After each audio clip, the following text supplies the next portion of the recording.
Hello, good afternoon, SYBCom students. Today we will learn about the Economics Semester 3. First topic, the topic name is Introduction to Macroeconomics. This chapter we will learn through question wise. You can see on the notes, first question is given, that is explain about the macroeconomics. We had already studied from the 11th standard what is the difference between the macro and microeconomics. Micro मतलब होता है small and macro मतलब होता है large. If we will do the study of individual price, individual income of the person, then we can say it is the study of microeconomics. But instead of, if we will learn about the national income, national price level, then we can say that is the macroeconomics.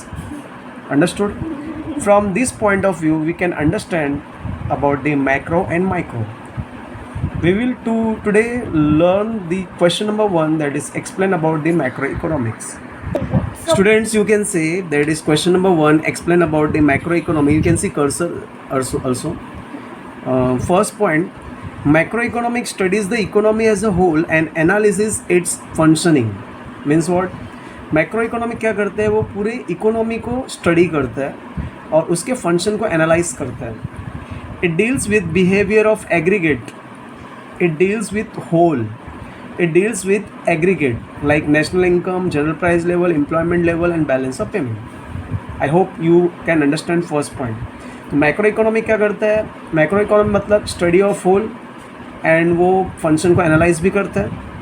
और macroeconomic deal with the aggregate, not individual but it deal with the aggregate such as national income, general price level, employment level and balance of payment. Clear first point? Then first point state that macroeconomics studies the economy as a whole and analyze its functioning, right?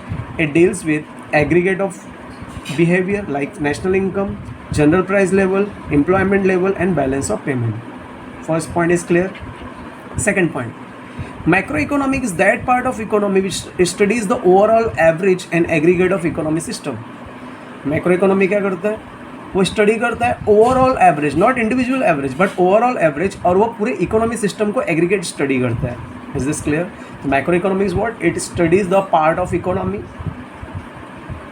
it studies that part of economy which studies the overall average and it studies that part of economy which consists of aggregate system.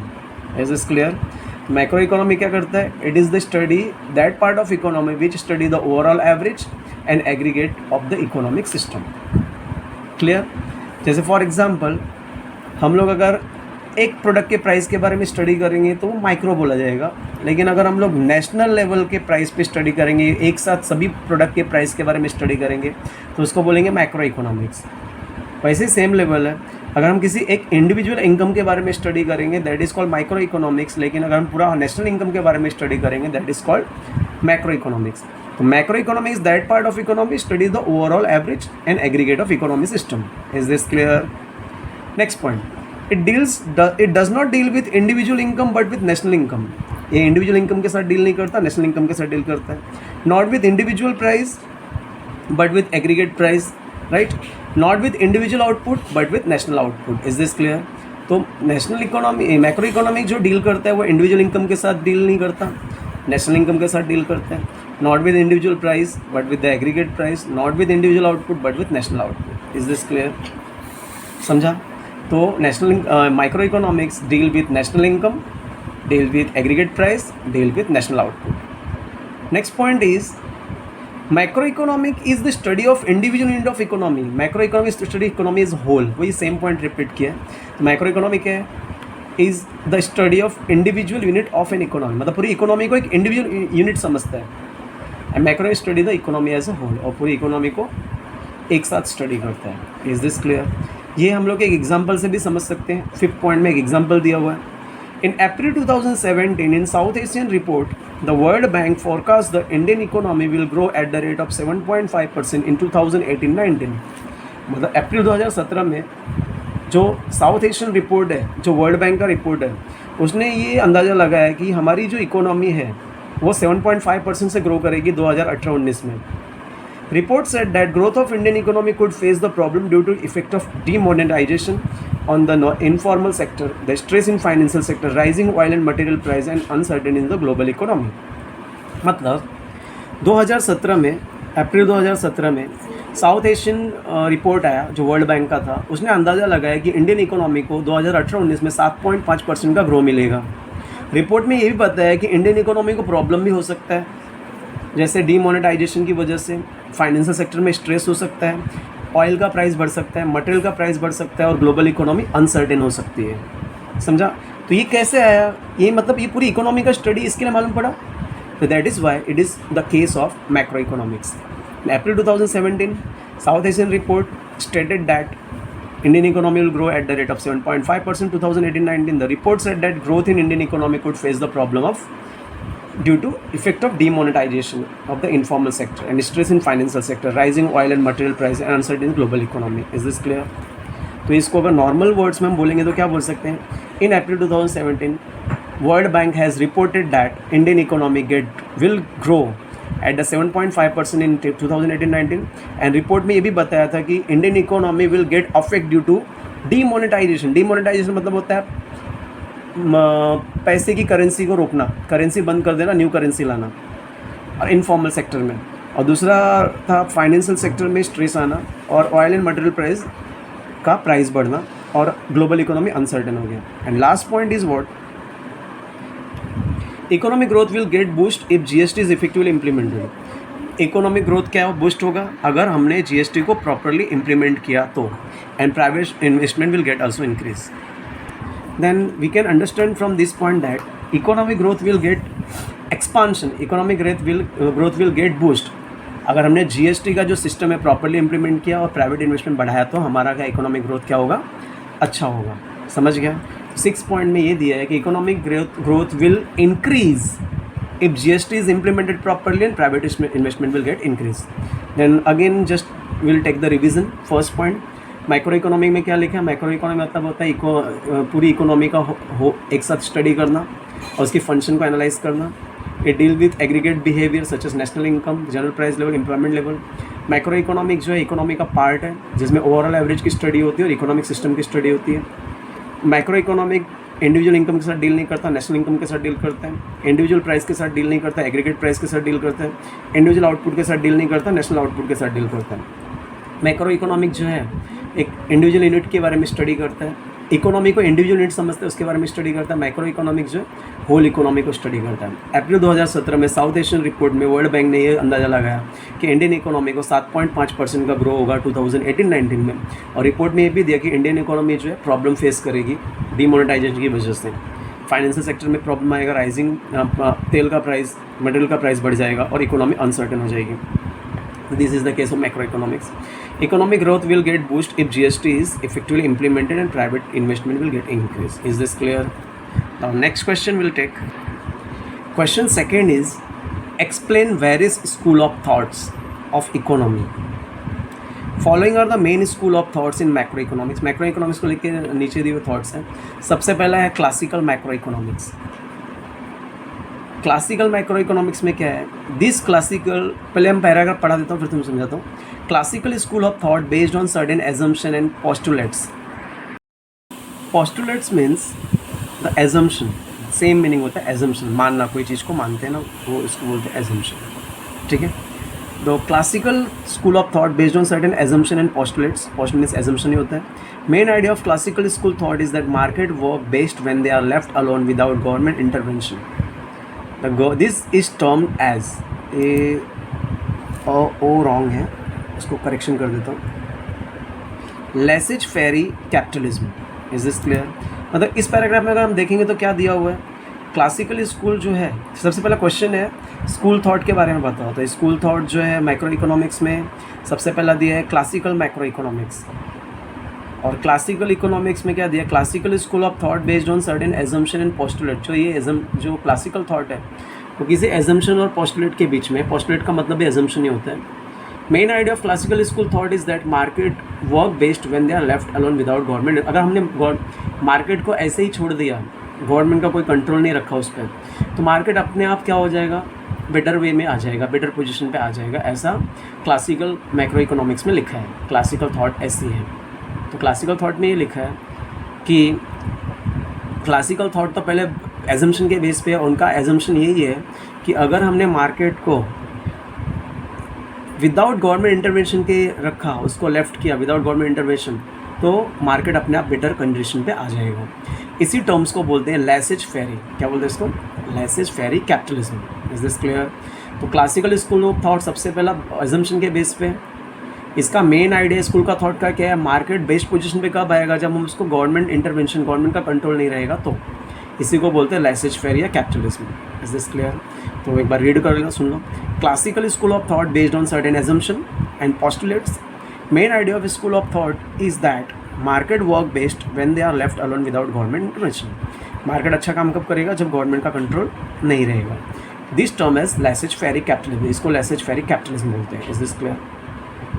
One of the most popular principle of classical school regarding mechanism supply creates its own demand. दूसरा popular principle classical thought है कि supply जो है खुद का demand create करता है। ठीक है, तो ये point था। One of the most popular principle of classical school regarding macroeconomics is what? Supply creates its own demand.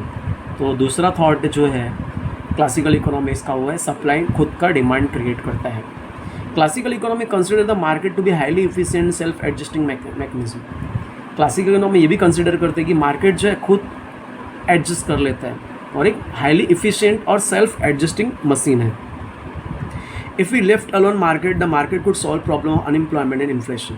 अगर हमने मार्केट को ऐसे ही छोड़ दिया तो मार्केट खुद ही अनएम्प्लॉयमेंट का, इन्फ्लेशन का प्रॉब्लम सॉल्व कर लेगा। This thought is practice during great depression of 1929। जब डिप्रेशन आया था 1929 के टाइम पे, तो ये प्रैक्टिकल अप्लाई हो चुका था। तो समझ गया ये क्वेश्चन? तो एक बार रिपीट कर दो पॉइंट वाइज। सबसे पहला classical macro economics, the classical school of thought based on certain assumption. Main idea of classical school thought is that market work based when they are left alone without government intervention. Market अगर अच्छा काम कब करेगा, जब हमने उसको alone छोड़ दिया, मार्केट को लेफ्ट कर दिया बिना गवर्नमेंट कंट्रोल के। इसको बोलते हैं लेसेज फेयर या कैपिटलिज्म। दूसरा थॉट क्या बोल रहे हैं माइक्रो इकोनॉमिक्स का? Supply creates its own demand. Supply खुद का डिमांड क्रिएट करता है। और थर्ड थॉट में लिखा है that market to be highly efficient and self adjusting mechanism. Market एक हाईली इफिशिएंट, मार्केट एक मशीन है जो क्या करता है, एक इफिशिएंट मशीन है और ख़ुद को एडजस्ट करता है। अगर हमने मार्केट को अलोन छोड़ दिया तो वो अपना प्रॉब्लम अनएम्प्लॉयमेंट का, इन्फ्लेशन का खुद ही सॉल्व कर लेगा। ये प्रैक्टिकली दिखा गया है जब ग्रेट डिप्रेशन आया था 1929 के टाइम पर। समझ गया पूरा point? With these are the classical economics. Next is, this is the second school, that is Keynesian theory. During the Great Depression in USA, thought of classical economy could not solve the problem mass employment will correct themselves in their own. During this time, Keynesian asked question and provided explanation to market and get fail and why there was need of government intervention. This led to the development of Keynesian school of thought, which became the base for the development of modern macroeconomy. मैंने थोड़ा font बढ़ा दिया। Keynesian theory में क्या बताया, जब भी great depression आया था यूएसए में, क्लासिकल इकोनॉमिक का जो थॉट था वो प्रॉब्लम सॉल्व नहीं कर पा रहा था मास अनएम्प्लॉयमेंट का। तो Keynesian ने, जो इकोनॉमिस्ट था, उसने क्वेश्चन पूछा था कि क्यों गवर्नमेंट की ज़रूरत है, क्यों मार्केट फेल हो गया, और उसने अपनी थ्योरी में एक्सप्लेनेशन दिया था। ठीक है, तो इसी को बोलते हैं Keynesian theory। तो during the great depression in USA, thought of classical economic could not solve the problem mass unemployment. Classical economic का थॉट जो है मास अनएम्प्लॉयमेंट का प्रॉब्लम नहीं सॉल्व कर पा रहा था। Market will correct themselves on their own. Market खुद से, क्योंकि उनका थॉट क्या था, मार्केट खुद को खुद सॉल्व कर लेता है, लेकिन ऐसा हुआ नहीं था। ड्यूरिंग दिस टाइम, इस टाइम पे Keynesian आस्क क्वेश्चन और प्रोवाइड एक्सप्लेनेशन। उसने क्वेश्चन भी पूछा और एक्सप्लेनेशन भी दिया। किसके बारे में? मार्केट फेल के बारे में और गवर्नमेंट की ज़रूरत क्यों पड़ी इसके बारे में। इससे क्या हुआ, this lead to development of Keynesian school of thought. इससे Keynesian स्कूल ऑफ थॉट का डेवलपमेंट हुआ, which become the base for development of modern macro economy. Is this clear?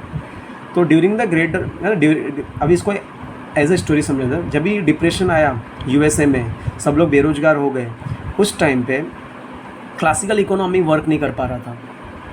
Classical economy का थॉट क्या था, मार्केट को ऐसे ही छोड़ दो, मार्केट अपने आप एडजस्ट करेगा। लेकिन क्लासिकल इकोनॉमी का जो थॉट जो है प्रॉब्लम सॉल्व नहीं कर पा रहा था। उस टाइम पे Keynesian ने क्वेश्चन भी किया गवर्नमेंट से और एक्सप्लेनेशन भी बताया कि मार्केट क्यों फेल हो गया और गवर्नमेंट इंटरवेंशन की ज़रूरत क्यों पड़ी।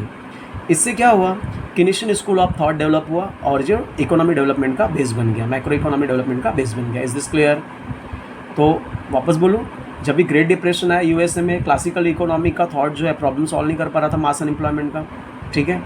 और उसी टाइम पे केनेशियन ने प्रॉब्लम का सोल्यूशन भी लाया और क्वेश्चन भी बताया कि मार्केट क्यों फेल हुआ और गवर्नमेंट की ज़रूरत क्यों पड़ी। This led to development of Keynesian school of thought. इससे Keynesian school of thought develop हुआ and base for development of modern macro economy. Is this clear? तो वापस एक बार पढ़ दे रहा हूँ, सुनो। During the great depression in the USA में ग्रेट डिप्रेशन का टाइम आया, thought of classical economy could not solve the problem of mass unemployment. Classical economy का जो थॉट है वो प्रॉब्लम सॉल्व नहीं कर पा रहा था। Market will correct themselves on their thought, क्योंकि उनका सोच क्या था, मार्केट अपने आप को करेक्ट कर लेगा।